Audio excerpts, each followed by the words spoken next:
Buenas tardes, buenas noches, buenos días a los que nos estén viendo en otros lugares del mundo. El día de hoy tenemos una especial invitada, una colega que es ya trabajadora social egresada del Instituto Español de Trabajo Social Clínico, Blanca Barra. Le vamos a contar un poquitito de Blanca. Ella es psicóloga y trabajadora social en el Hospital de Salud Mental Noguchi, docente también en la Universidad Villarreal, maestría en Psicología de la Familia. Ha terminado su maestría ya ahorita, es una de las primeras egresadas peruanas en Trabajo Social Clínico del Instituto Español de Trabajo Social Clínico. Tiene un diplomado también en Trabajo Social Clínico, es speaker también internacional y bueno, realiza también investigaciones. Muy buenas tardes, Blanca, ¿cómo estás? Buenas tardes, Carolina, qué gusto y también para agradecerte que, bueno, me hayas invitado en esta ocasión para poder compartir con nuestras colegas. Así es, y ahora vamos a ver un tema muy importante y digital, ¿no? ¿Cómo se aplica? Porque algunas colegas en la sesión anterior estábamos pues, preguntando, ¿no? Esta parte digital, ¿cómo lo aplicamos a trabajo social? Pues aquí hay un ejemplo, una experiencia, y después de Blanca tenemos otra experiencia más que viene de Puerto Rico, ya van a ver. Entonces, ahora sí, dejamos a Blanca para que inicie su speech. Gracias, Carolina.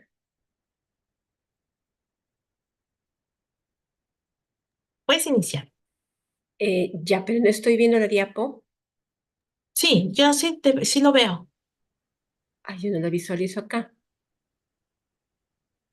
Am, Me sale acá, estoy compartiendo la pantalla y dejar de compartir, pero no lo estoy viendo, no estoy viendo la diapo. O a menos que lo dejes de compartir y vuelves a compartir. Ah, claro, de repente es por eso. Ajá. A ver, pásalo por favor, yo creo que sí. No, pero comparte la pantalla otra vez para que veamos si funciona. Y ya, ay, ay, ay, ay. Ahora sí, ¿sí? ¿Ahora sí ven? Sí, sí, ¿tú ves? Ya, perfecto. Sí, sí, sí, sí, perfecto. Ah, ok. Ya. Bueno, puedo iniciar, ¿sí? Sí, está bien. Inicia, Blanca, Perfecto. gracias. Bueno, colegas, para mí un gusto realmente poder compartir con ustedes. Tengo, como todos ustedes, supongo la mayoría, ¿no? Tengo experiencia en lo que es salud mental y a partir de la pandemia creo que todos hemos iniciado de alguna forma el contacto con la virtualidad, ¿no? La virtualidad llegó para quedarse y esa es una realidad. Y el tema que les traigo ahora es el trabajo social clínico virtual en salud mental, ¿no? Como una modalidad de atención al servicio de la justicia social. Algunas colegas me preguntaban por qué esto ayuda a la justicia social, ¿no? Y bueno, yo entiendo que somos un país pluricultural, somos un país de diversas realidades sociales en la que prima la situación económica baja para la gran mayoría de peruanos y también sabemos que hay pobreza extrema, ¿no? Entonces, en ese interín de la pandemia, al hacer el trabajo virtual, digo fuimos porque hemos trabajado en equipo en el Instituto de Salud Mental Honorio de Noguchi, al cual yo pertenezco, fuimos haciendo el trabajo virtual, ¿no? Y como trabajadora social, en mi caso, fui viendo cada vez que las personas accedían a esta atención y esta atención ayudó mucho en ese tiempo de pandemia, ¿no? Un poco con las diapositivas voy a ir contándoles un poquito más. Eh, Siguiente, por favor, Carolina. Tú lo estás Sí, pasando, sí, tú, sí. tú pásalo. Pero no me pasa de acá. Ay, Dios mío, hoy día tengo ¿No? la A ver. tecnología conmigo. Hoy día no me quiere porque... O con los teclados a la derecha Sí, sí, sí, de con eso tu. estoy. Con eso estoy, mira que no pasa. A ver, Por eso... Elia, ¿estás Ahí por está, ya ahí? pasó, ya pasó. Ay, ay, ay. No, no, no, ya, está bien. Disculpen, colega, la tecnología es interesante, pero también nos hace pasar momentos desagradables. Bueno, ¿Cuál es el análisis de esta realidad, ¿no?, en la que vivimos, ¿no? Sabemos que el sistema de salud en nuestro país no logra cubrir la demanda de la población en materia de salud mental y en salud en general. Lamentablemente, nuestra realidad no responde a las demandas de la población, más aún con la pandemia. Respecto a los problemas de salud mental, estos se han incrementado notablemente, ¿no? Tanto así que ha aumentado pues la ansiedad, la depresión, el estrés, entre otras cosas más que han aumentado, pero que también se han incrementado o exacerbado, en todo caso, la palabra más precisa, se han exacerbado los problemas de salud mental ya existentes antes de la pandemia. Los servicios de salud mental mejor preparados suelen estar en zonas urbanas en nuestro país, ¿no? Por ejemplo, en Lima tenemos 3 instituciones de salud mental: Noguchi, Darco Herrera y Valdizán, aparte de los centros de salud mental, ¿no? En Lima. También hay centros de salud mental en provincias, pero en general en Lima tenemos 3 grandes instituciones de salud mental que tienen experiencia por los años de servicio que tienen, ¿no? Entonces, están al alcance de la mayoría de personas que viven alrededor, es decir, de los vecinos de estos lugares. Mientras que sabemos que hay zonas más alejadas que tienen que hacer mucho esfuerzo para llegar a la atención de un centro de salud mental de mayor complejidad, ¿no? A Noguchi, que está en Cono Norte, vienen personas de, por ejemplo, de Mi Perú, que está en la parte alta de Ventanilla, ¿no? O de Villa El Salvador, cuando son derivados, ¿no? Villa El Salvador, que también es bastante lejos, ¿no? Entonces, vienen de provincia también. Entonces, esto significa que las personas tienen que hacer mucho esfuerzo, tanto físico como económico, ¿no? Entonces, pese a ello, hay una insatisfacción en los usuarios que tienen mayor accesibilidad al recibir atención en salud mental. Es decir, a pesar que hay personas que tienen mayor accesibilidad a llegar más pronto al centro de salud mental, esas personas suelen pasar por situaciones que lamentablemente pasan en los hospitales de nuestro país, ¿no? Y en este caso, ¿a qué se refiere? Se refiere a las citas a largo o mediano plazo. Si voy hoy día a solicitar una atención de salud mental, pues la cita probablemente me la daría acá un mes, ¿no? Mientras que mi paciente está pues alterado, está en una situación difícil que a veces no podemos controlar. Claro, en esos casos podemos decir, anda la emergencia, pero la emergencia también tiene sus propios requisitos, ¿no? La emergencia en salud mental es cuando la persona se autoagrede o agrede a los demás, es decir, pone en riesgo su vida o la vida de los demás. Entonces, las personas que a pesar que tienen acceso al servicio de salud mental, tienen que enfrentar citas médicas de mediano o largo plazo, horas de espera para su ingreso al consultorio el día que le toca. Te citan a las 8 de la mañana y te terminan atendiendo a las 12 del día, ¿no? Atenciones breves de repente, ¿no? Si al médico se le juntaron pacientes, dio adicionales, la atención en salud mental es promedio de 1 hora. A veces puede ser en menos tiempo dada la demanda de la atención, ¿no? Y el costo económico para el traslado al centro de salud. Sabemos que la mayoría de personas que se atienden en un centro de salud mental o un centro de salud en general, hospitales del Estado, tienen acceso al SIS. Sin embargo, eso también implica que tengan un dinero para su pasaje, ¿no? Y si vienen, por ejemplo, de Ventanilla, de Villa El Salvador, es mínimo 4 pasajes para cada persona. Pensemos en el paciente y el acompañante. El paciente, 2 pasajes de ida, porque tienen que hacer conexión para llegar a Noguchi, 2 pasajes de ida, 2 pasajes de acompañante y del usuario, y otros tantos de retorno. En total tienen que pagar 8 pasajes, ¿no? Aparte de que por ahí es una gaseosita, un antojo, algo, a veces viene sin desayuno y tienen que comprar su desayuno. Entonces, estas cosas van a aumentar el costo de la atención y hacer sentir un poco la incomodidad económica para los usuarios, ¿no? Em, por otro lado, la salud física y mental en particular, ¿no? La salud mental en particular se encuentra influenciada por los determinantes sociales, ¿no? Entonces, viendo que los determinantes sociales, tenemos el trabajo, tenemos la accesibilidad al servicio de salud, tenemos la familia, el tipo de familia en el que provenimos, tenemos la zona en que vivimos, la accesibilidad a un centro de salud, etcétera, ¿no?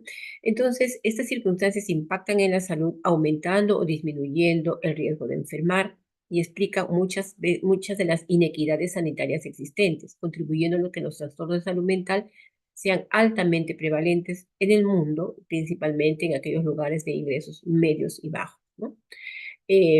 La pandemia, como les decía, incrementó notablemente los problemas de salud mental en las cuales muchas familias sufren este impacto y es mucho más doloroso en familias que han perdido el trabajo, que sus ingresos se han disminuido, etcétera, ¿no? Entonces, las determinantes sociales van a acrecentar las brechas en cuanto a la atención de salud mental.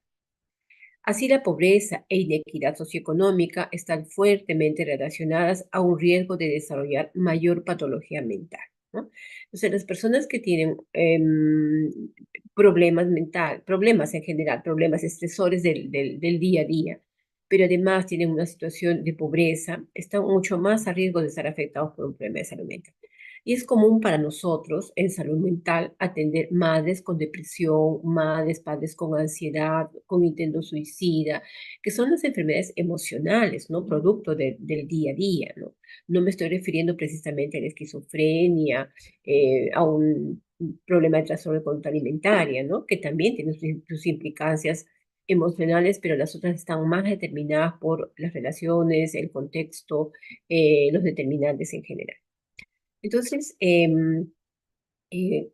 decíamos de que la pobreza y la inequidad están fuertemente relacionadas a un mayor riesgo de desarrollar patología mental, ¿no? Que están asociadas a la factibilidad de acceso a la atención hospitalaria y marcan una brecha social importante, con el consecuente abandono del tratamiento o a veces la cronicidad de este mismo y convirtiendo a la persona a largo o mediano plazo en una carga social, ¿no? La persona es una carga social cuando al llegar a una edad productiva, ¿no? Entonces la persona no está en condiciones de trabajar y al contrario consume a la familia económicamente y físicamente, ¿no? Porque pensemos que alguien de la casa tiene que llevar a esa persona al tratamiento, entonces la persona enferma no se hace cargo de sí misma, sino tiene que ir en compañía de otra persona.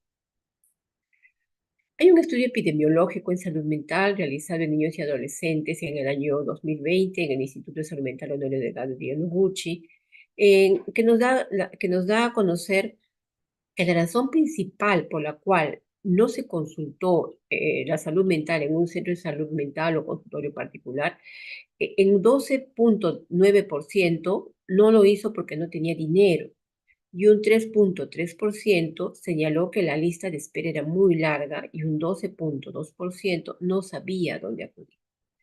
Este es un reflejo de nuestra realidad, ¿no? Como un 12,9% no asistió porque no tenía dinero, ¿no? Estamos hablando de una octava parte, ¿no? de la población afectada, ¿no? Y un 3,3%, una lista de espera era muy larga, por eso desistió de ir, ¿no? Y otro porcentaje, el 12,2%, no sabía dónde acudir.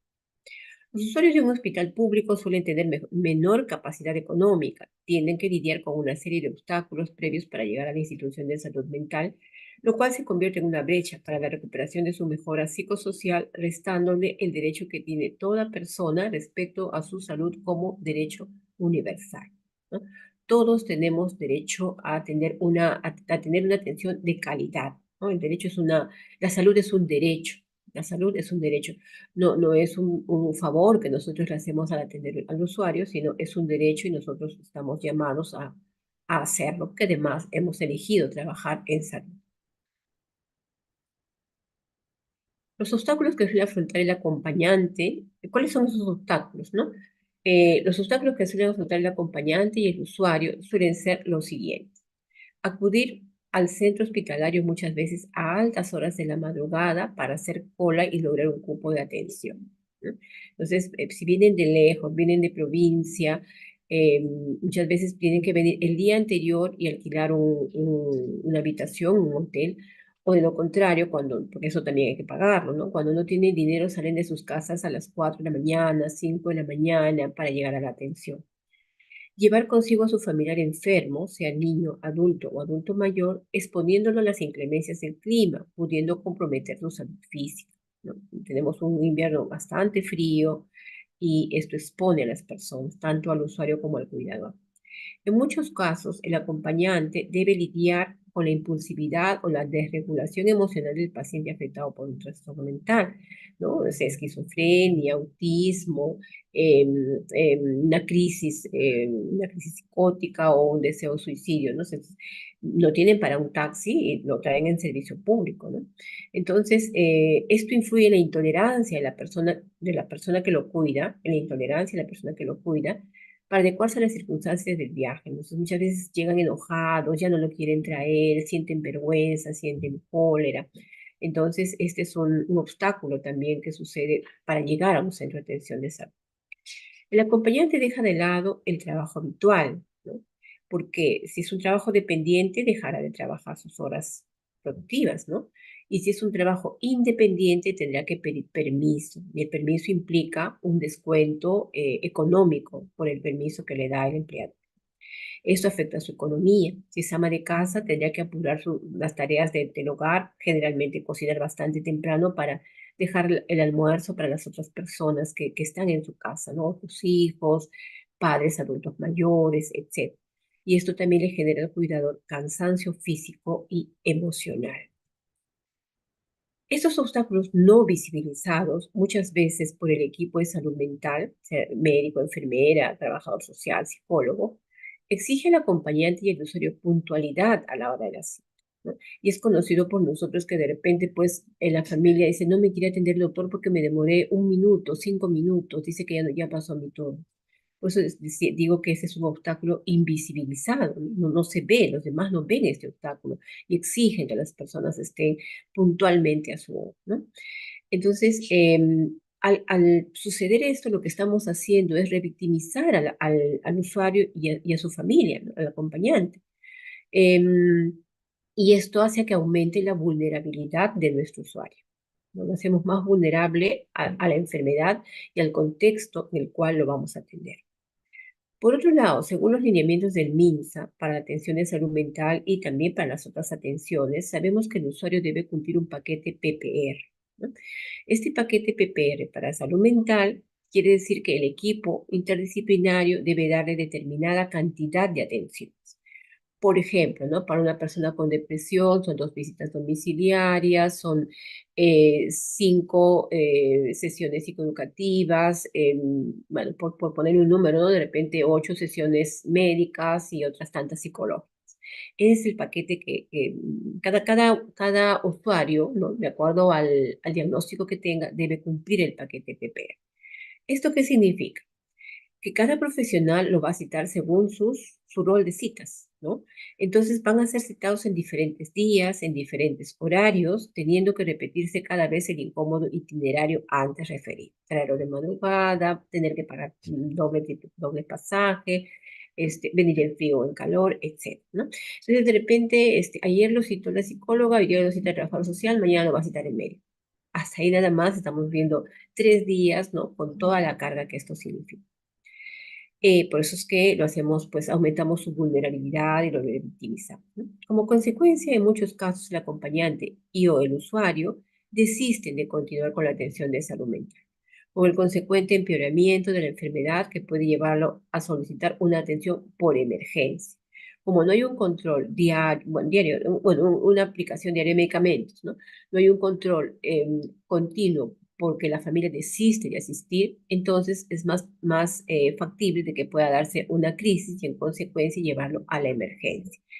Y en la emergencia sabemos que el costo va a ser mayor, si bien el SIS lo puede cubrir, pero el SIS ahora, todos sabemos que el SIS está bastante ineficiente, ¿no? Hay varios medicamentos importantes en salud mental que no están teniendo, que no hay, están desabastecidos, ¿no? Por ejemplo, uno de ellos es el metilfenidato, que es para la hiperactividad. Los chiquitos con hiperactividad están retrocediendo en el tratamiento y así varios, ¿no? Digo esto por mencionar alguno, pero hay bastante deficiencia en el SIS en este momento. ¿Eso qué significa para las familias?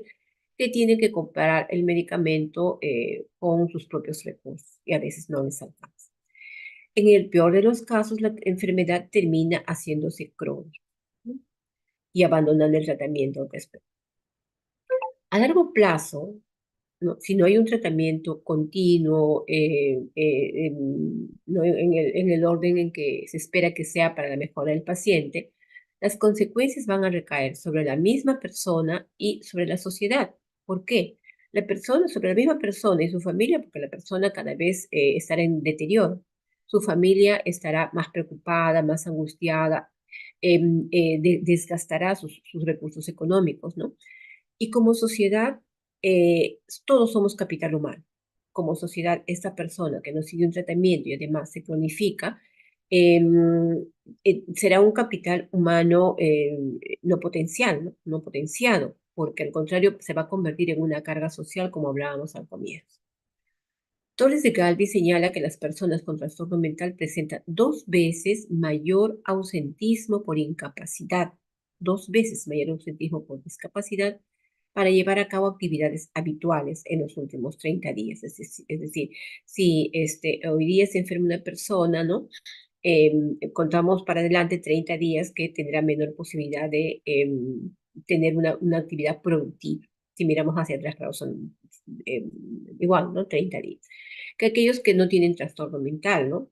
Todos estamos expuestos a enfermarnos, ¿no?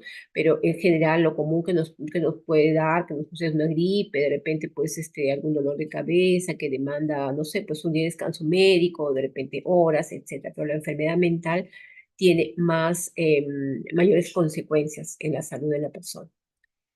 La Organización Mundial de la Salud señala que los trastornos mentales y los problemas derivados del estrés y de los trastornos emocionales como la ansiedad, la depresión, constituyen principales causas de incapacidad laboral temporal y permanente. Agrega también, los trastornos mentales no tratados cobran un alto precio que representan el 13% del total de la carga de movilidad mundial, ¿no? Entonces, hay un alto precio al no ser tratados los problemas de salud mental, tanto para la persona como para el costo social que existe.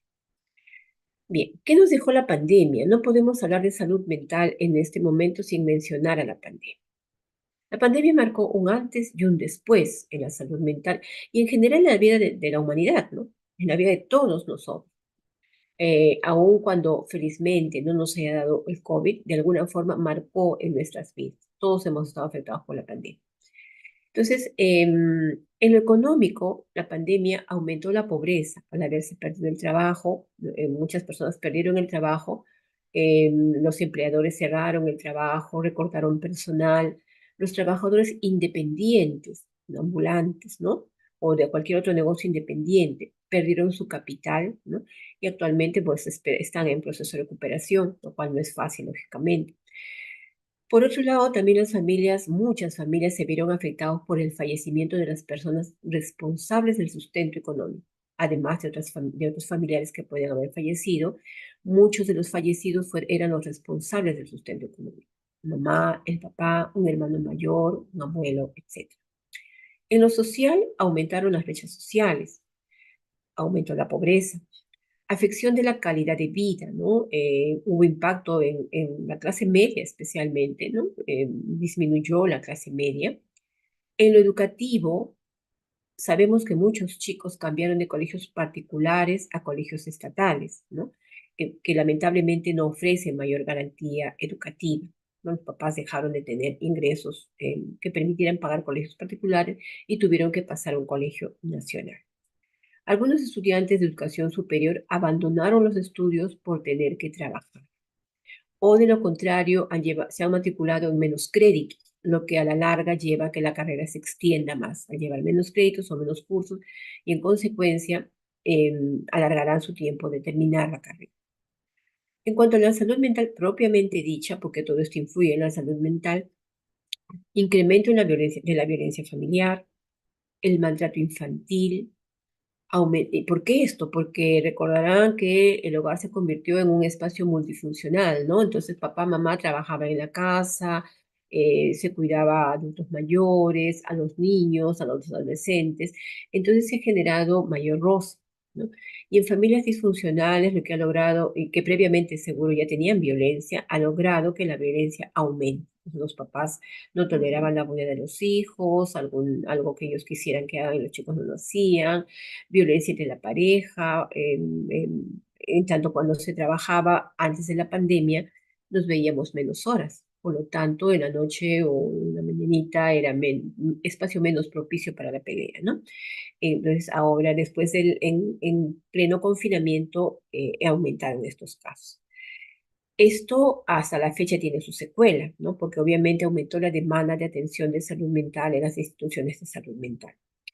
Entonces decíamos que aumentó la violencia familiar, el maltrato infantil, la ansiedad, la depresión y el estrés fundamentalmente, además de las enfermedades preexistentes, es decir, ya habían enfermedades, ya habían en tratamiento, ¿no? La esquizofrenia, el autismo, las adicciones.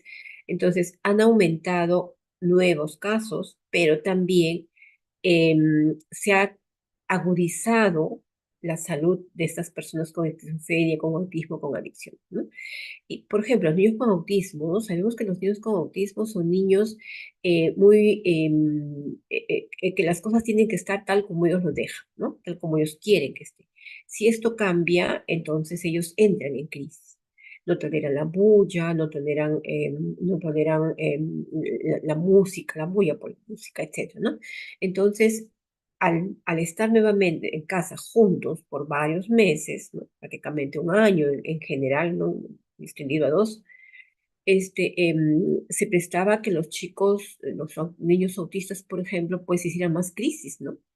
Y si las familias no sabían tratarlo, si los padres o el padre que no estaba mucho tiempo en casa no sabía tratarlo, entraba en angustia, el papá entraba en una actitud ansiosa, ¿no? Intolerable y golpeaba al niño, le gritaba al niño, ¿no? Entonces, se ha incrementado también el trato violento que estos chicos o estas personas han recibido. En consecuencia, esto ha incrementado el empeoramiento del trastorno mental, mayor demanda de atención de los servicios de emergencia psiquiátrica y o la cronicidad de la enfermedad mental, abandonando el tratamiento, aumentando la consecuencia de desestabilización emocional de las familias, llegando a situaciones de crisis familiar. A esto se suma las limitaciones ya referidas respecto al acceso de los usuarios de bajos recursos económicos que tienen que enfrentar para llegar a una institución de salud mental y poder ser atendidos por algún clínico. En todo esto, el trabajo social clínico virtual aparece como una propuesta de mejora.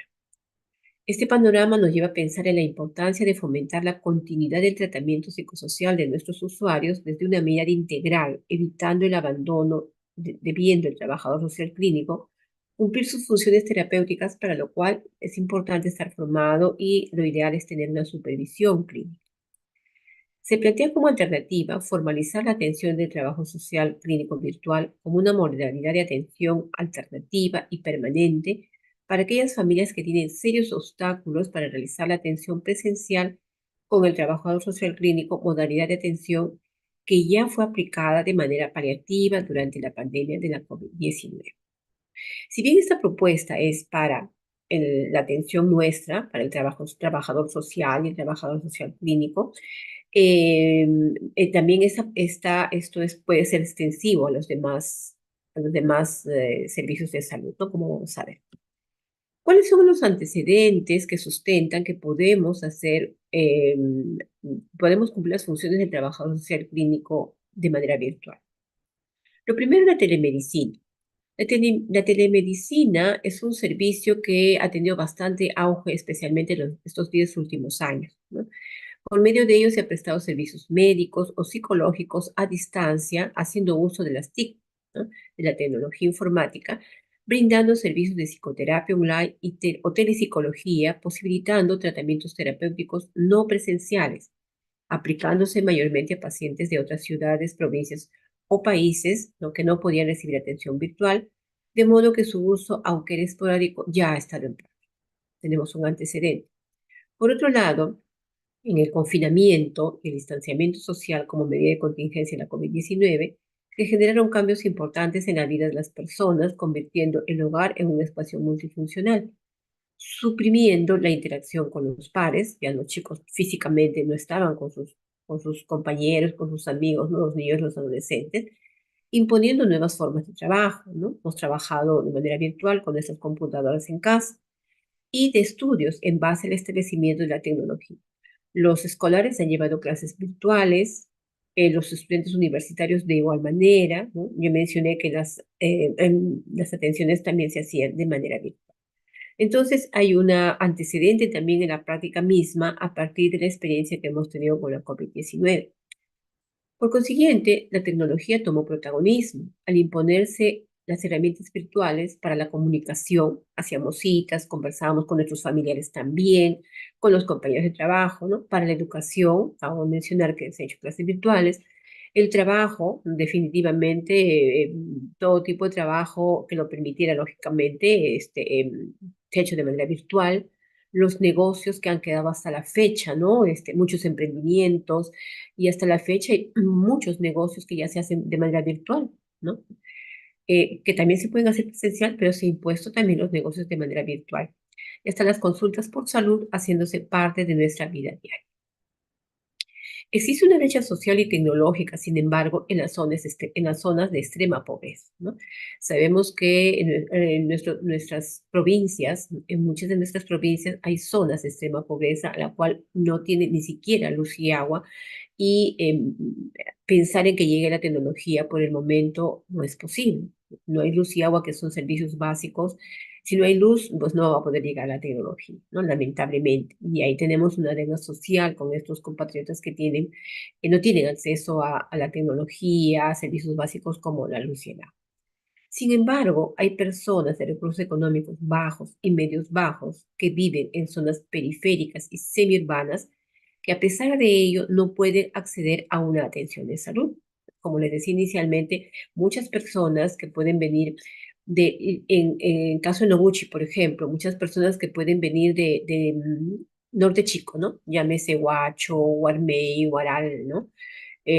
Provincias, ¿no? Provincias de Ancash, Ayacucho, etcétera, ¿no? O personas que viviendo en Lima viven en zonas muy alejadas, como mencionaba, pues El Salvador, Ventanilla, la zona del Perú, Cieneguilla, etcétera, son zonas lejanas para llegar a las 8 de la mañana a atender tu consulta, ¿no? Entonces, sin embargo, estas personas que son de bajos recursos, recursos bajos o recursos medios, a pesar de que viven en zonas periféricas o semiurbanas, no pueden acceder a la atención de salud mental, sea porque sus recursos son bajos y no les alcanza para el pasaje, o por dificultades en la accesibilidad al servicio pese a tener cobertura de Internet. Sabemos que hay más de 100 centros de salud mental a nivel nacional. Sin embargo, lamentablemente, no todos están cubiertos por un equipo completo de profesionales de salud mental, ¿no? O en otros casos también, bueno, no hay la experiencia suficiente para atender ciertos casos de salud mental. Entonces, hay dificultades en el acceso a los servicios para algunas personas, pese a tener cobertura de Internet. Sin embargo, ellos pueden tener acceso al menos a un teléfono celular en casa. En otros casos, cada miembro de la familia tiene un dispositivo celular. En otros casos, existe la disponibilidad de una computadora o una laptop o una tablet, dependiendo de la necesidad de la familia para el uso tecnológico. En suma, es que en los hogares de clase media o media baja hay al menos un dispositivo tecnológico que puede ayudar a la atención virtual del trabajador social. ¿Cuáles serían las ventajas o cuáles son las ventajas de la atención virtual en el trabajo social?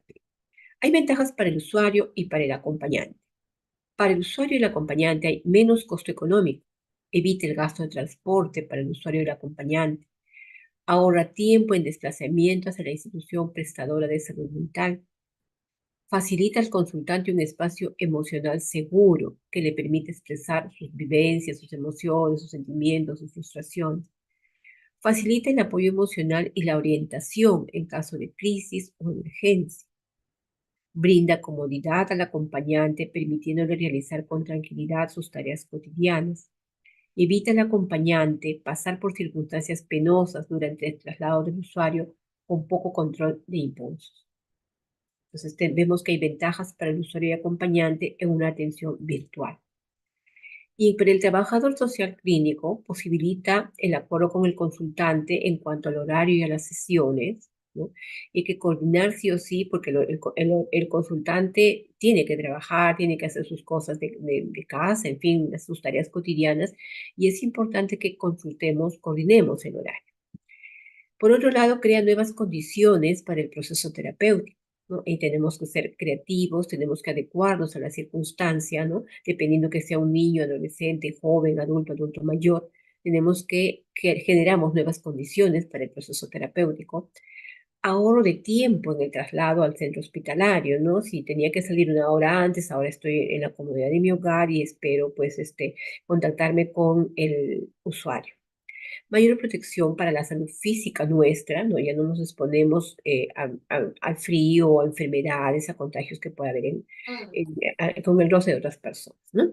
Y menores, Blanca, discúlpame, ¿tienes unos 5 minutos sí, sí, sí, más? sí, sí, ya me apuro.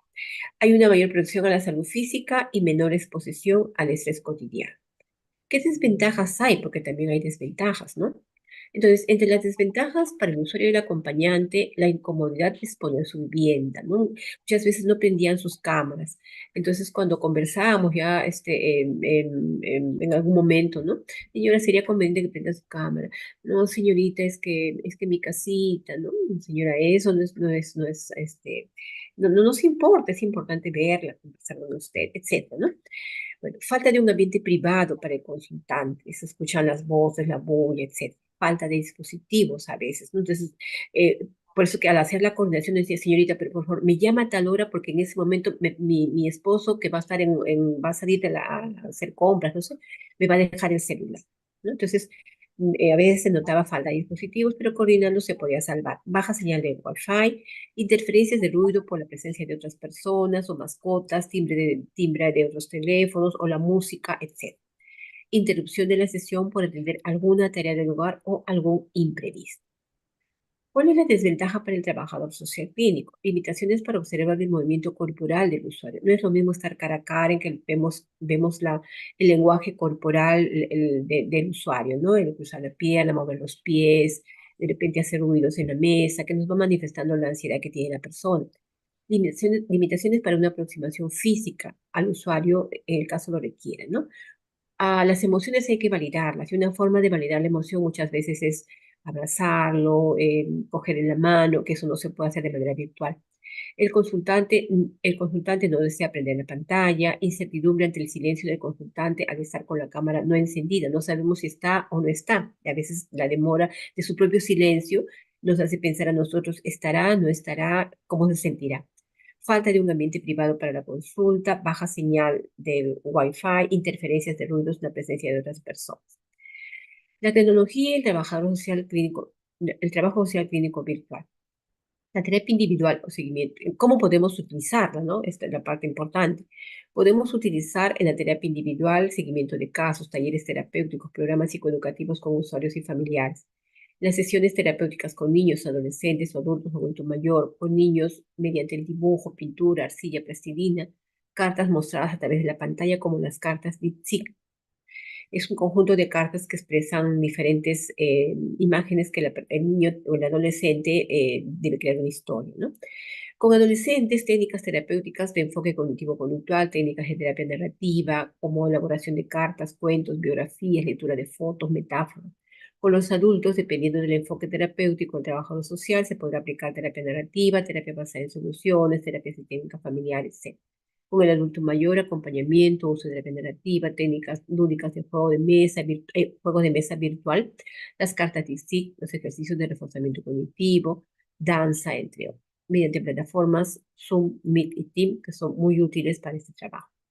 Los recursos virtuales existentes, ¿no? Generan un espacio terapéutico responsable y seguro si lo sabemos manejar y sabemos elegir para trabajar emociones, tolerancia a la frustración, habilidades sociales, mindfulness, entre otros. También la virtualidad ofrece el uso de redes sociales para de manera activa en la conexión entre el trabajador social y el usuario, permite disponer de una amplia cantidad de herramientas que ayuden a mantener una alianza terapéutica más dinámica, más cercana, ya que ofrece una forma de comunicación. Entre las más usuales tenemos, ¿no? El WhatsApp, que todos usamos, que en nuestro caso sirve de aplicación de mensajería gratuita que nos permite agrupar a los usuarios de atención grupal en psicoeducativo terapéutico.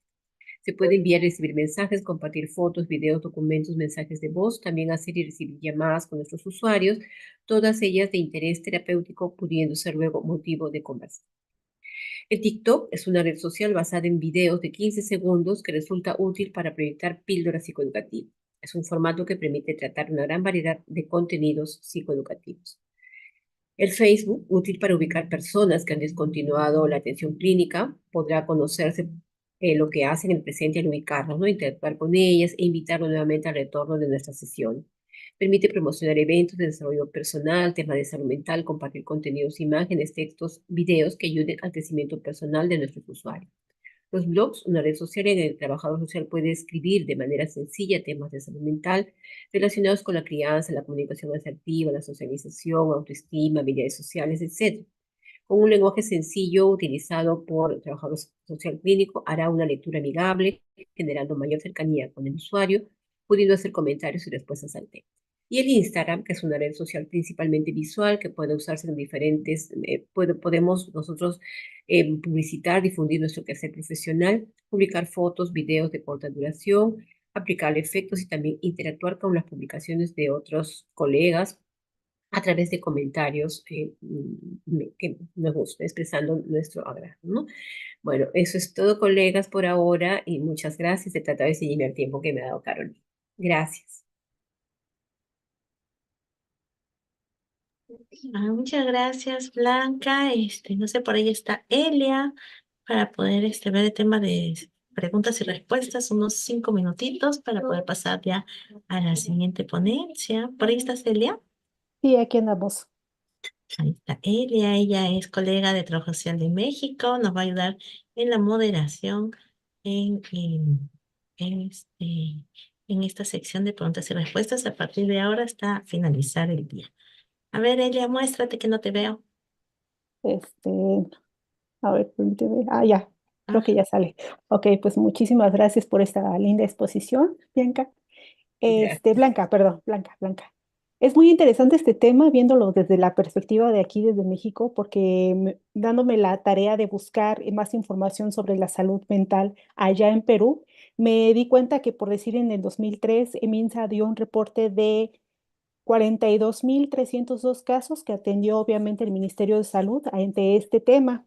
Entonces también me pregunté por qué hicieron un estudio. Realmente entonces los peruanos están muy, pero muy, ¿cómo te podría decir? Muy estresados, muy agitados después, obviamente durante y después de la pandemia. O sea, los peruanos son los más estresados de Latinoamérica. No te sabría dar una respuesta exacta, sin embargo, sí, en mi país ha sido muy afectado, ¿no? Nosotros somos un país que antes de la pandemia habíamos alcanzado cierto desarrollo importante. Obviamente había pobreza, ¿no? Pero la pobreza se había mejorado, teníamos mejores índices, mejores niveles de economía. Y con la pandemia se afectó mucho. Eso sí, recordemos que mi país lamentablemente fue el país donde más personas fallecieron por la COVID-19, ¿no? Entonces, definitivamente ha habido mucha consecuencia económica, social, familiar, luego de la pandemia, ¿no? Ahora, eh, ya que ha dejado la secuela pues, de la ansiedad, depresión, el estrés, ¿no? Por las determinantes sociales, ¿no? La falta de empleo, los bajos recursos económicos, personas importantes que económicamente mantenían a la familia, pues fallecieron, familias que se desintegraron, ¿no? Entonces ha habido mucha consecuencia, que supongo que, bueno, a nivel mundial, pero lamentablemente en mi país sí hay que reconocer que ha sido el país más afectado en cuanto a fallecimientos por COVID-19. Ok. Y en el tema de trabajo social clínico, como una propuesta a nivel virtual, ¿cómo podrías comparar o contrastar con el problema de las redes sociales que afecta también la salud mental? Porque en el Ajá. año de 2023, 1.7 millones de niños sufrieron la depresión. Entonces, es acercarlos a la virtualidad o cómo vamos a controlar esta parte, porque realmente la propuesta es magnífica, pero también hay otros datos que encontramos aquí en Internet. Claro, o sea, mi propuesta es profesional, es decir, cómo a nosotros como trabajadoras sociales nos sirve la virtualidad, ¿no? Y podemos explotar mucho la virtualidad. Ya como mencioné, hay antecedentes de la telemedicina que se hace no solo en Perú, no solo en MINSA, sino también en otros países. Y ahora podemos hacer una maestría, un doctorado, una atención con un especialista de un país, pues, de primera, ¿no? Entonces, la tecnología llegó para quedarse y es muy útil. Mi propuesta, mi mirada, mi presentación ha sido a nivel profesional, cómo nos puede ayudar a nosotros. Sin embargo, tu pregunta es bastante acertada, ¿no? Es decir, vemos cómo el incremento el incremento de la dependencia hacia los juegos, hacia la virtualidad es bastante, ¿no? Y eso es una de las herencias de la pandemia también, ¿no? Pienso que es de la pandemia y un poco que también hay que reconocer, que pienso que los papás por el trabajo hemos ido perdiendo un poco la rienda del control de los hijos, porque la pandemia, al estar todos confinados en casa, los chicos ya no han tenido amigos presenciales, han tenido amigos virtuales, entonces han aumentado a 1 millón de amigos y más, pero no cara a cara. Por un lado, perdieron amigos, se refugiaron en la virtualidad. Por otro lado, personas con fobia social, en la pandemia les fue muy bien, porque como no tenían necesidad de mirarse cara a cara con sus compañeros, de exponer sus temas presencialmente, que era una situación muy amenazante para ellos, entonces ellos se han refugiado en la tecnología y han ido muy bien, sus resultados académicos han sido buenos. Pero cuando han vuelto a la virtualidad, ahí nuevamente ha habido ese confrontar la realidad y las fobias, las ansiedades han empezado a aumentar nuevamente. ¿No? Entonces, los papás que mayormente salen a trabajar, los hijos se quedan o con la abuelita que no tiene mayor autoridad sobre los chicos, o se queda con una empleada que tampoco tiene autoridad. Entonces, su refugio es el juego, ¿no? Entonces, salen ahora, la pandemia felizmente bueno, existe, no como pandemia, ¿no? Pero ya no tenemos ese alto temor de antes. Entonces, los chicos salen, juegan, pero igual vuelven a jugar a la casa. Yo trabajo en 2 programas especialmente, en el Instituto de Salud Mental Noguchi. Yo trabajo en el programa de ansiedad y en el programa de depresión para adolescentes. Y en ambos, la demanda, siempre hay una causa de esa ansiedad, es en los juegos, la adicción al Internet. Y en depresión se refugian en el Internet para salir, no salir, pero sí para tapar su depresión, ¿no? Entonces ahí nos queda, eso es un reto bien grande a nosotros, para nosotros como trabajadores sociales, porque nos conviene hacer bastante psicoeducación, bastante intervención en lo que es crianza, ¿no? En lo que es crianza, en lo que es el rol padre-madre, en la importancia de la familia, hasta qué punto tenemos que permitir que los chicos estén actualizados y hasta qué punto controlar también esto, ¿no? Yo pienso que es importante enseñar a las familias el uso del tiempo libre de sus hijos. En tanto los chicos tengan un uso de tiempo libre adecuado, ¿no? Con amigos, con tecnología, con otros cursos que le lleven al desarrollo personal, como puede ser el deporte, el dibujo, la pintura, sus estudios, ¿no? Lógicamente, que es lo principal, y aprender tareas de casa, que es básico hacerlo.